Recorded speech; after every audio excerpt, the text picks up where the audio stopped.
Hello everyone and welcome back again. आज का हमारा जो वीडियो है वो जनवरी 2021 की अंतर्राष्ट्रीय क्रोनोलॉजी के ऊपर है और इसी बात पे आप सभी को हैप्पी न्यू ईयर। तो ये जो क्रोनोलॉजी है इसको हम पूरा कंप्लीट करेंगे, जैसे कि हमने जनवरी से लेकर के दिसंबर 2020 की सारी क्रोनोलॉजीज़ को कंप्लीट किया है। जो लोग भी करंट अफेयर्स की तैयारी कर रहे हैं अभी आने वाले एग्जाम्स के लिए, तो जो न्यूज़पेपर नहीं पढ़ पाते हैं तो कृपया करके आप जो है मैगजीन ज़रूर से पढ़िएगा, क्योंकि इसमें जो इंपॉर्टेंट चीज़ें हैं वो आपकी छूटेंगी तो नहीं। सारी चीज़ तो कवर नहीं हो सकती, लेकिन जो एज़ फार करंट अफेयर्स के लिए बेस्ट मैगजीन है क्रोनोलॉजी, तो इसको ज़रूर से पढ़िएगा, इसको मिस मत कीजिएगा, ठीक है। और उसके अलावा अगर आपको इस मैगजीन का पीडीएफ चाहिए या जितनी भी पुरानी मैगजीन्स हैं उनका पीडीएफ चाहिए तो आप हमारा टेलीग्राम चैनल है स्टडी फॉर आरएस, उसको ज्वाइन कर सकते हैं। मेरे द्वारा लिखे गए जो भी आर्टिकल्स हैं जो कि जनसत्ता और दैनिक जागरण जैसे अखबारों में प्रकाशित होते हैं उनको आप वहाँ पढ़ सकते हैं। वो इसीलिए काम के हैं कि अगर आप आरएस या आईएएस के मेंस के लिए अगर आपको हेल्प चाहिए तो उन आर्टिकल से निश्चित रूप से आपको कुछ ना कुछ मदद ज़रूर मिलेगी। और उसके अलावा आरएस और आईएएस के लिए जितने भी बुक्स हैं वो भी मैंने वहाँ पे शेयर की हुई हैं, वो भी आपको वहाँ से मिल जाएंगे, तो आप वहाँ से उसको डाउनलोड कर सकते हैं। अगर आपकी कोई क्वेरीज़ हैं तो आप कमेंट सेक्शन में ज़रूर से लिखिए, या फिर आप इंस्टाग्राम पे स्टडी फॉर आईएएस और आरएस जो हमारा चैनल है वहाँ पर जाकर के भी आप मुझे बता सकते हैं। तो मैं पूरी कोशिश करूँगी अगर जो है आपकी कोई भी क्वेरी हो तो मैं उसको सॉर्ट आउट करूँ। तो चलिए अब मैगज़ीन को स्टार्ट करते हैं। तो मैगज़ीन में जो हमारा फ्रंट पेज है, आज पहली बार मैं फ्रंट पेज पढ़ाने जा रही हूँ क्योंकि मुझे अच्छा लगा कि देखिए फ्रंट पेज पे जो है ये जिनको आप देख रहे हैं इनका नाम है रणजीत सिंह देसाले। इनको जो है वैश्विक शिक्षक पुरस्कार से जो है सम्मानित किया गया है।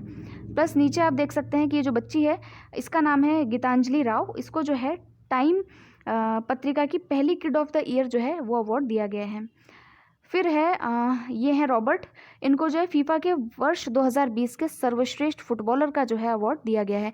मैंने एक एनटीपीसी के एग्ज़ाम में देखा था कि पूछा था कि जो सर्वश्रेष्ठ गोलकीपर होता है उसको कौन सा जो है पुरस्कार या जो है वो दिया जाता है, तो इसलिए हम जो है इसको भी थोड़ा ध्यान में रख के पढ़ेंगे। तो चलिए अब मैगज़ीन को स्टार्ट करते हैं। तो देखिए मैगज़ीन में सबसे पहले है भारत के अंतर्राष्ट्रीय विज्ञान फिल्म समारोह, जिसको कहा गया है ISFFI, ठीक है। तो ये जो है ना ये पुरस्कार जो है हाँ इसको जो है 2015 से ही स्टार्ट किया गया है, ठीक है। और ये हर साल जो है दिए जाते हैं। तो साइंस के क्षेत्र में अगर जो भी इनोवेशन हो रहे हैं या फिर जागरूकता फैलाने वाला जो कोई भी फिल्म ऐसी बन रही है, डॉक्यूमेंट्रीज बन रही हैं, तो उनको मोटिवेट करने के लिए, बढ़ावा देने के लिए जो है ये मिनिस्ट्री ऑफ अर्थ साइंस का आपने नाम सुना होगा, ministry of science and technology. और ये इसके अंतर्गत ही जो मिनिस्ट्री ऑफ अर्थ साइंसेज आता है, मिनिस्ट्री ऑफ अर्थ साइंसेज, यहाँ आपको छोटे नाम दिखाई दे रहे होंगे, एक मिनट ये देखिए, मिनिस्ट्री ऑफ अर्थ, ये रहा ministry of science and technology, ministry of earth, ministry of health and family welfare, इन सब के द्वारा जो है ये पुरस्कार जो है वो दिए जाते हैं, ठीक है। तो इस साल भी ये दिए गए हैं। तो 20 फिल्मों को जो है ये पुरस्कार दिए गए हैं, जिसमें 6 फिल्मों को अंतर्राष्ट्रीय श्रेणी में और 14 फिल्मों को राष्ट्रीय श्रेणी में पुरस्कृत किया गया है। तो देखते हैं अंतर्राष्ट्रीय श्रेणी में जो है हमारा है आत्मनिर्भर भारत, जिसको सेल्फ रिलायंट इंडिया कहा गया है, जो कि मोदी जी ने कहा है और इससे पहले गांधी जी कह के जा चुके हैं, आत्मनिर्भर भारत। या विश्व कल्याण के लिए विज्ञान विषय पर केंद्रित फिल्म जो है उनको पुरस्कार दिए गए हैं। तो इस श्रेणी के अंदर अंतर्राष्ट्रीय पुरस्कार किसको मिला है, जर्मनी के एंड्रिल्स इवल्स की जो एक फिल्म है, ठीक है, उसका नाम है द इंसेक्ट रेस्क्यूअर, इस फिल्म को इस कैटेगरी में पुरस्कार मिला है। और हमारी जो फिल्में हैं, भारतीय फिल्में, उनको मिला है the trials and Trump's of GN Ramachandran. School और कॉलेज छात्रों के वर्ग में आदित्य द्वारा निर्देशित अंग्रेजी फिल्म क्रॉकिंग फ्रॉग्स और राहुल कुमार की कैचिंग द सन, इनको संयुक्त रूप से ये अवार्ड मिला है। अगर विज्ञान तथा कोविड-19 पर जागरूकता और अन्य स्वास्थ्य आपात स्थितियों यानी हेल्थ इमरजेंसी विषयों पर पुरस्कार की बात करते हैं तो ईरान के अशकान हतामी की एक जो है फिल्म है जिसका नाम है नाइट नर्स, उसको ये पुरस्कार मिला है। और भारतीय फिल्म वर्ग में 2 पुरस्कार श्रेणियों में इसको प्रदान किया गया है। पहली तो है सीमा मुरलीधरन द्वारा निर्देशित राजा रानी और वायरस, इस फिल्म को। और स्कूल कॉलेज छात्रों के वर्ग में नीलू शर्मा द्वारा निर्देशित Hindi film Can Break Cancer, इसको जो है ये अवार्ड मिला है। तो थोड़ा नज़र मार लीजिएगा, हो सकता है इन अवार्ड्स के बारे में पूछ लिया जाए। और एनटीपीसी का भी एग्जाम था, एक तो ज्ञानपीठ पुरस्कार के बारे में पूछा था कि इस साल वाला नहीं, पिछले साल वाला जो है ज्ञानपीठ पुरस्कार जो है किसको मिला था, तो ये मैंने कहीं देखा था क्वेश्चन। तो ऐसे क्वेश्चन पूछ लिए जाते हैं, तो एक बार जो है आप रखिएगा ऐसे दिमाग में। चलिए अब पढ़ते हैं मासिक घटनाओं का सार संग्रह। तो देखिए सबसे पहला तो ये है कि DRDO और IAI क्या है, इज़राइल एरोस्पेस एजेंसी, इन दोनों ने मिलकर जो है ये SAM, जिसको हम कहते हैं medium range surface to air missile. ठीक है, सरफेस टू एयर, जिसको हिंदी में क्या कहेंगे, सतह से हवा में मार करने वाली जो मिसाइल है, इसको जो है इन्होंने विकसित किया है। ठीक है, तो ये पहला न्यूज़ आर्टिकल है। दूसरा आप देखिए, भारतीय अंतरिक्ष अनुसंधान संगठन, जिसको इसरो कहते हैं, जिसका हेडक्वार्टर जो है बेंगलुरु में है, किस संस्थान के साथ मिलकर लघु एवं दीर्घ अवधि की परियोजनाओं के लिए एक क्षेत्रीय अंतरिक्ष अकादमी, जिसको रीजनल स्पेस एकेडमी कहा जाता है, की स्थापना करेगी। तो ये है IIT वाराणसी के साथ मिलकर के, वाराणसी को बनारस भी कहते हैं। नेक्स्ट है, दिसंबर 2020 में किस टाइगर रिजर्व में नैनीताल स्थित जिम कॉर्बेट रिजर्व से बाघ को स्थानांतरण किया गया है। अब देखिए, बाघ किसको स्थानांतरण किया, ये इंपॉर्टेंट नहीं है, इंपॉर्टेंट क्या है, जिम कॉर्बेट रिजर्व। ये जिम कॉर्बेट रिजर्व जो है, इसके बारे में देख लीजिए, 1936 में इसकी स्थापना हुई थी और ये भारत का सबसे प्राचीन जो है नेशनल पार्क है, जिसको कहते हैं राष्ट्रीय उद्यान है। और 1973 में सबसे पहली बार यहीं पर जो है प्रोजेक्ट टाइगर जो है लॉन्च किया गया था। और इसको जो है पहले हेलीज नेशनल पार्क कहा जाता था और बाद में जो इसको नाम जो है जिम कॉर्बेट नेशनल पार्क रखा गया है। ठीक है, और राजाजी टाइगर रिजर्व कहाँ है, ये भी उत्तराखंड के अंदर ही है। और जिम कॉर्बेट कहाँ है, ये भी उत्तराखंड में है, लेकिन ये नैनीताल में है और ये कहाँ है, देहरादून में। तो ये इतना ध्यान रखना है। नेक्स्ट वाली न्यूज़ आर्टिकल वो भी इम्पॉर्टेंट है। देखिए, German watch, new climate institute और क्लाइमेट एक्शन नेटवर्क द्वारा जो है CCPI, जिसको आप हिंदी में इंग्लिश में कहते हैं क्लाइमेट चेंज परफॉर्मेंस इंडेक्स और हिंदी में कहते हैं जलवायु परिवर्तन प्रदर्शन सूचकांक 2021, इसको जारी किया है। देखिए, ये जो सूचकांक है ये 2005 से जारी हो रहा है। ठीक है, और जो लोग UPSC की तैयारी कर रहे हैं तो वो जो है ये याद रखिएगा कि इसको जारी करने वाली संस्थाएं कौन कौन सी हैं। ठीक है, भारत को लगातार जो है इस बार भी जो है टॉप 10 में स्थान मिला है, यानी 10वां स्थान। अब ये लोग करते क्या हैं, देखिए, ये जो है 57 देश जो हैं उनमें उनको इन्होंने चिन्हित कर रखा है और ये वो देश हैं जो कि सबसे ज़्यादा ग्रीन हाउस गैसों का इमिशन करते हैं। तो इनके कुछ मानक हैं, ये देख लेते हैं कि भाई इस मानक के आधार पर सबसे कम उत्सर्जन कौन कर रहा है, सबसे ज़्यादा उत्सर्जन कौन कर रहा है, फिर ये इनको रैंकिंग देते हैं। ठीक है, तो इसमें अभी इस बार इन्होंने क्या कमाल किया है, इन्होंने कहा कि सब के सब नालायक हो, पहले 3 पोजीशन पे कोई भी नहीं हो तुम। ठीक है, और 4th पोजीशन से जो है इन्होंने जो है कैटेगरी देना शुरू किया, जैसे स्वीडन है, UK है, डेनमार्क, ये ऐसे देश हैं जो कम पॉल्यूशन फैलाते हैं, कम ग्रीन हाउस गैसेस का उत्सर्जन करते हैं। और इसके अलावा अगर हम देखें तो USA हुआ, चाइना हुआ, ये सबसे ज़्यादा एमिशन करते हैं क्योंकि ये औद्योगिकरण की तरफ जो है ये पहले से बढ़े हुए हैं। ठीक है, तो ये इंपॉर्टेंट है, इसको ध्यान में रखिएगा। नेक्स्ट है, इसमें आप देखिए, नेक्स्ट है, पर्यावरण, वन और जलवायु परिवर्तन मंत्रालय और वन्य जीव संरक्षण सोसाइटी ने राजस्थान के पोखरण क्षेत्र में किस पक्षी प्रजाति के संरक्षण के लिए जो है फायर फ्लाई बर्ड डाइवर्टर पहल जो है उसको शुरू किया है। तो ये है ग्रेट इंडियन बस्टर्ड। अब देखिए, इसके ऊपर मैं कुछ क्वेश्चन आपको बताती हूँ क्योंकि ये जो है अभी आपका 2019 का जो आपका UPSC प्रीलिम्स हुआ है उसके अंदर भी सवाल आया था कि डेजर्ट नेशनल पार्क ये कहाँ पर स्थित है। ठीक है, तो ये डेजर्ट नेशनल पार्क राजस्थान में स्थित है और ये किसके लिए बनाया गया है, ग्रेट इंडियन बस्टर्ड, जिसको आप हिंदी में कहते हैं गोडावन। ये एक पक्षी है और राजस्थान का स्टेट बर्ड भी है। ठीक है, राज्य पक्षी भी है राजस्थान का, उसके लिए जो है ये पार्क है और इसके ऊपर क्वेश्चन भी आया था। और अभी राजस्थान सरकार ने जो है फायर फ्लाई बर्ड डाइवर्टर पहल जो है वो इसी पक्षी के संरक्षण हेतु शुरू की है। ठीक है, नेक्स्ट है, प्रधानमंत्री मोदी ने किस विश्वविद्यालय के शताब्दी समारोह को संबोधित किया है। विश्व भारती विश्वविद्यालय, जो पश्चिम बंगाल के अंदर है। पूर्व प्रधानमंत्री भारत रत्न अटल बिहारी वाजपेयी की जयंती के अवसर पर, कब आती है जयंती, 25 दिसंबर को, जिस दिन हम जो है सुशासन दिवस भी मनाते हैं, गुड गवर्नेंस डे। ठीक है, तो इस दिन इन्होंने जो है संपदा निदेशालय, आवास एवं शहरी कार्य मंत्रालय ने कौन सा नया वेब पोर्टल जो है वह मोबाइल ऐप जो है उसको लॉन्च किया है। तो वो है ई संपदा पोर्टल। ठीक है, ये ई संपदा पोर्टल जो है इसको जारी किया गया है। नेक्स्ट है, यहाँ आप देख सकते हैं लॉन्च ऑफ ई संपदा योजना, इसका जो है इमेज से थोड़ा क्या क्लियर हो जाता है। Single online platform for management of all government of India estate services, यहाँ दिख रहा होगा आपको। तो ये क्या करेगा, जो मिनिस्ट्री ऑफ अर्बन अफेयर्स है उसके द्वारा इसको लॉन्च किया गया है। तो इससे क्या होगा कि जितने भी सरकारी आवास होते हैं उनको अलॉटमेंट करने में ट्रांसपेरेंसी का ध्यान रखा जाएगा। ठीक है, तो उसके लिए जो है इसको लॉन्च किया गया है। एक संपदा योजना भी थी, तो वो एक मत्स्य संपदा योजना भी थी, वो दोनों अलग अलग हैं। ये ई संपदा योजना किससे संबंधित है, तो ये जो पोर्टल है ये आपका जो है एलोकेशन ऑफ जो होता है, जिसको कहते हैं सरकारी आवासों का जो एलोकेशन होता है, उसके अंदर सिंगल विंडो प्रोवाइड करने के लिए, एकल खिड़की प्रोवाइड करने के लिए जो है इसको लॉन्च किया गया है। तो इसको थोड़ा ध्यान में रखिएगा। ई संपदा के बाद में नेक्स्ट है हमारा केंद्र सरकार ने किस स्कीम के तहत महिला पहलवान विनेश फोगट के लिए हंगरी और पोलैंड में 40 दिनों के विदेशी प्रशिक्षण शिविर को जो है मंजूरी दी है? तो इस योजना का नाम है टॉप्स, इसका फुल फॉर्म है टारगेट ओलंपिक पोडियम स्कीम। देखिए ये स्कीम जो है मिनिस्ट्री ऑफ यूथ अफेयर्स और स्पोर्ट्स के द्वारा जो है जारी की गई थी, और इसको संभालती यही मिनिस्ट्री है, जिसको क्या कहेंगे, खेल मंत्रालय, ठीक है। और 2014 में जो है इस स्कीम को जो है लॉन्च किया गया था। इसका उद्देश्य क्या है कि देखिए ओलंपिक के अंदर जो भी हमारे खिलाड़ी हैं, जो भी अच्छे खेलने वाले खिलाड़ी हैं, उनके अंदर जो भी कहते हैं जिनमें स्किल्स हैं, उनको और भी ज़्यादा जो है प्रशिक्षण दे करके तैयार करना, ताकि जो है वो निश्चित रूप से मेडल ला सकें, ठीक है। तो इसके अंदर कई सारे स्पोर्ट्स को लिया इन्होंने, जैसे एथलेटिक्स है, और उसके अलावा आपका बैडमिंटन है, टेनिस है, शूटिंग है, इन सबको, रेसलिंग है, इन सबको इंक्लूड किया है। तो विनेश फोगट जी जो हैं उनको भी इसी स्कीम के तहत जो है यहाँ पर प्रशिक्षण के लिए भेजा गया है। 2021 के अंदर जो है टोक्यो के अंदर जो है गेम्स होने वाले हैं, वहाँ के लिए जो है इसको तैयार कराया जाएगा। नेक्स्ट है फिकी इंडिया स्पोर्ट्स 2020 में best company promoting sports public sector की ये कंपनी है।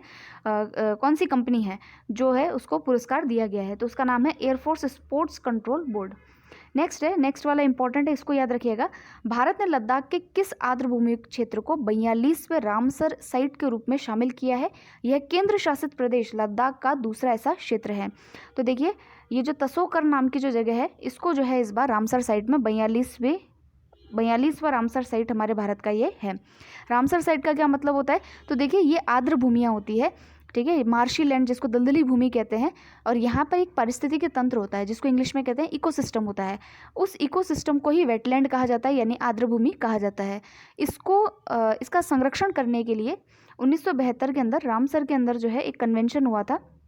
उस कन्वेंशन में कई देशों ने भाग लिया था, भारत ने भी भाग लिया था।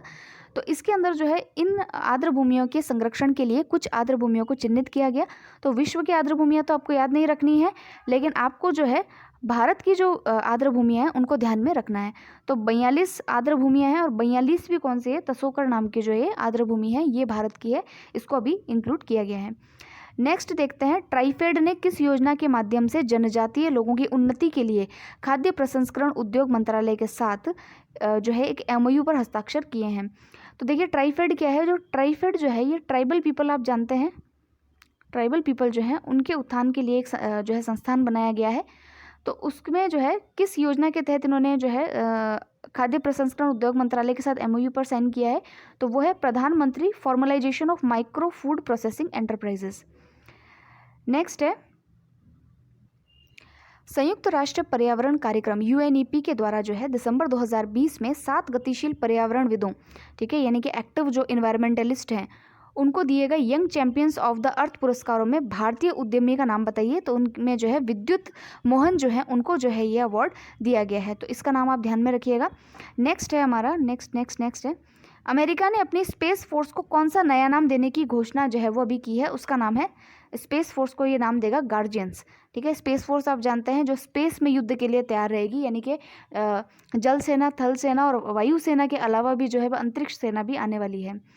UNDP के द्वारा 15 दिसंबर 2020 को जारी मानव विकास रिपोर्ट, जिसको हम कहते हैं ह्यूमन डेवलपमेंट रिपोर्ट, 2020 में किस देश को जो है शीर्ष स्थान मिला है? तो वो है नॉर्वे। इसके अलावा भारत का कौन सा स्थान है वो हम आगे जा करके पढ़ेंगे।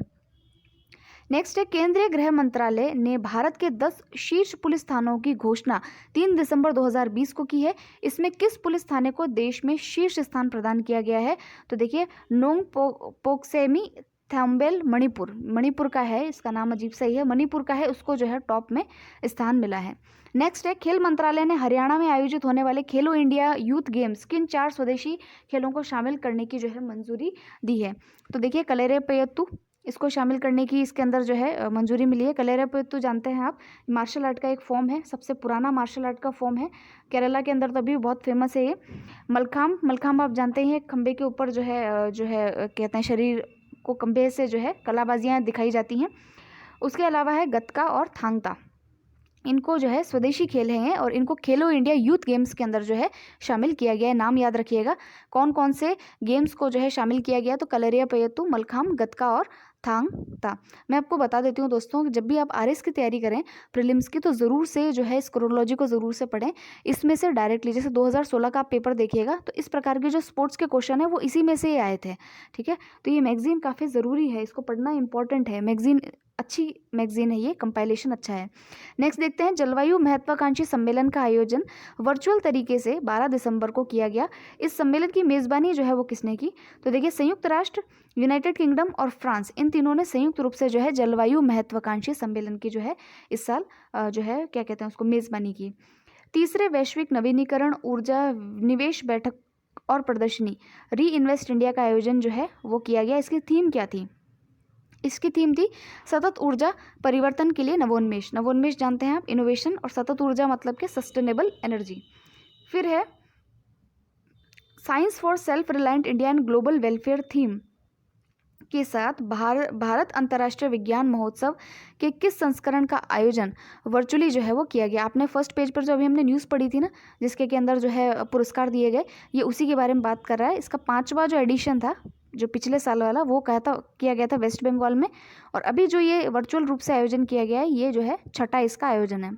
ठीक है, तो ये जो अपने फर्स्ट जो न्यूज़ पढ़ी थी वो उसी का भाग है, ये 6th एडिशन था। डाक विभाग और इंडिया पोस्ट पेमेंट बैंक द्वारा कौन सा एक नया डिजिटल भुगतान ऐप, ये इंपॉर्टेंट है, इसको 2020 को लॉन्च किया गया है? इसका नाम है डैक पे। ठीक है, जिसको हम इसमें डैक बोला जा रहा है और वैसे बोलोगे डाक पे। ठीक है, तो ये हो गया आपका डाक पे जो है, इसको जो है लॉन्च किया किसने? पोस्टल डिपार्टमेंट और इंडियन पोस्ट पेमेंट बैंक के द्वारा जो है डाक पे जो है इस ऐप को लॉन्च किया गया है। नेक्स्ट है, भारत व रूस की नौसेनाओं द्वारा कौन सा 2 दिवसीय नौसैनिक अभ्यास जो है पूर्वी हिंद महासागर में आयोजित किया गया है? ये इंपॉर्टेंट है, ये आ सकता है। इसका नाम है पासेक्स। ठीक है, फिर है बकरी, गाय, गधा गाय की तरह दिखाई देने वाला वन्य जीव दुर्लभ की अनुसूची में शामिल वह शाकाहारी जीव कौन सा है जिसे हिमाचल प्रदेश के स्पीति के हार्लिंग गांव में 2020 में पहली बार देखा गया? मतलब इसमें तीनों जानवरों की जो है आपको झलक दिखाई देती है, बकरी, गधा, गाय। ठीक है, और ये जो है दुर्लभ जो जानवर हैं उनकी श्रेणी में आता है और शाकाहारी भी है। और हिमाचल प्रदेश के स्पीति के हार्लिंग गाँव में जो है इसको, स्पीति वैली जो है वहाँ की, स्पीति घाटी, वहाँ के हार्लिंग गाँव में ये मिला है। इसका नाम है हिमालयन सीरो। ये भी इंपॉर्टेंट है, ये यूपीएससी के लिए तो बहुत इंपॉर्टेंट है। फिर है, इजराइल ने वर्ष 2024 में चंद्रमा पर एक मानव रहित यान उतारने के लिए कौन सी परियोजना जो है उसको 2020 को शुरू किया है? यह है बैरेसेट 2 परियोजना। तो पूछा जा सकता है बैरेसेट 2 परियोजना किस देश के द्वारा जो है जारी की गई है? तो इजराइल के द्वारा। ठीक है, चंद्रमा पर जो है मानव रहित यान उतारने की योजना है। नेक्स्ट है, यूनेस्को ने अपने अर्बन लैंडस्केप सिटी प्रोग्राम के तहत मध्य प्रदेश के किन शहरों को विश्व धरोहर सूची की सूची में जो है शामिल किया है? तो वो है ग्वालियर और ओरछा। फिर है, भारतीय मूल के किस स्वास्थ्य विशेषज्ञ को WHO फाउंडेशन का पहला CEO जो है वो बनाया गया है? वो है अनिल सोनी को बनाया गया है। सोलापुर महाराष्ट्र के प्राथमिक स्कूल के किस शिक्षक को वैश्विक शिक्षक पुरस्कार, जो हमने फर्स्ट पेज पे पढ़ा था ना, रंजीत सिंह दिसाले, ये कहाँ के हैं? सोलापुर महाराष्ट्र के हैं, और इनको वैश्विक शिक्षक पुरस्कार जो है वो दिया गया है। नेक्स्ट है, हिंदुस्तान एरोनॉटिक्स लिमिटेड द्वारा इसरो को अब तक का सबसे बड़े क्रायोजेनिक प्रणोदक टैंक की आपूर्ति की गई है। इस टैंक को क्या नाम दिया गया है? इस टैंक का नाम है C32LH2। ठीक है, ऐसे आरएस में कई बार क्वेश्चन आते हैं। C32LH2 क्या है, निम्न में से क्या है? तो ये देखिए एक टैंक है। ठीक है, फिर है, टाइम पत्रिका द्वारा जो है, ये हमने पढ़ लिया है, जो बाइडन तथा कमला हैरिस को जो है, अच्छा ये नहीं पढ़ा। टाइम पत्रिका द्वारा 11 दिसंबर 2020 को वर्ष 2020 के लिए time person of the year के रूप में संयुक्त रूप से चुना गया है 2 व्यक्तियों को, जो वहाँ के राष्ट्रपति बने हैं, नए राष्ट्रपति, जो बाइडन और हमारे यहाँ की कमला हैरिस। ठीक है, तो ये था हमारा आज का सार संग्रह, और हम जो है जल्द ही अंतर्राष्ट्रीय जो योजनाएं हैं उस अंतर्राष्ट्रीय परिदृश्य, राष्ट्रीय परिदृश्य, जो इंपॉर्टेंट टॉपिक्स होंगे उनको कवर करेंगे, और इसके अंदर हमने लगभग चीज़ें कवर कर ली है। चैनल के साथ बने रहिएगा, और नेक्स्ट वीडियो के अंदर हम जो है लगभग मैगजीन को कवर कर लेंगे। Thank you so much and all the very best.